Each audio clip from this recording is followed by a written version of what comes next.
Нұрдәулет, қош келдіңіз. Қош көрдік, ассалаумағалейкум баршаларыңызға. Жайғаса қойыңыз. Енді құрметті көрермен, естеріңізде болса, осы жерден енді Жанерке мен Нұрдәулеттің арасында таныстық болған еді. Таныстық тоқтап, Нұрдәулет бір енді түсініксіз себептер болды, ашу болды, сонымен студиядан шығып кеткен еді. Содан оралғаны, енді Нұрдәулет өзіңізден сұрайық, сөйлесейік, не жағдай болды? Иә, Баласа ханым, менде қазір барлығы жақсы, бірақ тура сол күні барлығы онша емес болды.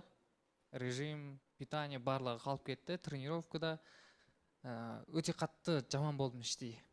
Өйткені, иә, менің де кінәм жоқ демеймін, менің де кінәм бар, о жақтан да кінә бар. Осы эфирде отырып, негізі кетіп қалған себебім негізі басынан бастап мен максимально сабырлы болып отырдым. Көп нәрсе болса да мен негізі ашуланып кететін уақытым бұрында болып қойған болды да. Бірақ сонда да мен күліп, андай истерикамен күліп отырдым да, былай айтқан кезде ше, жарайды, жіберейінші деп көп нәрсені қабылдап отырмын. Біреу өтірікші дейді, біреу 200 дейді.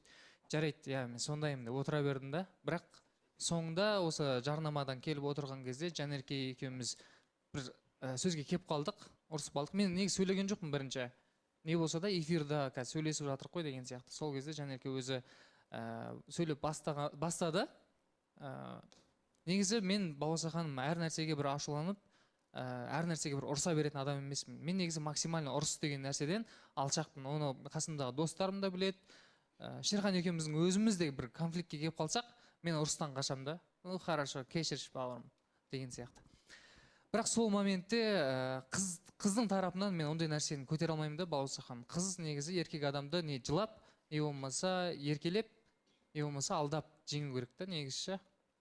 Енді ол моментте бір как будто бір еркек пен еркек ерегіскен сияқты бір ерегісуді байқалды да маған. Осы жерде жандос тұрды ортамызда, бір сол ажыратып тұрған сияқты. Мен сол моментте мен өз-өзіме жауап бере алмай қалам ба дедім да, лучше мен ерден кетіп қалғаным дұрыс. Не біреуге қазір ауыр сөз айтып қоймай тұрған кезде, болмаса бір басқа нәрсе істемей тұрған кезде кетіп қалғаным дұрыс дедім да.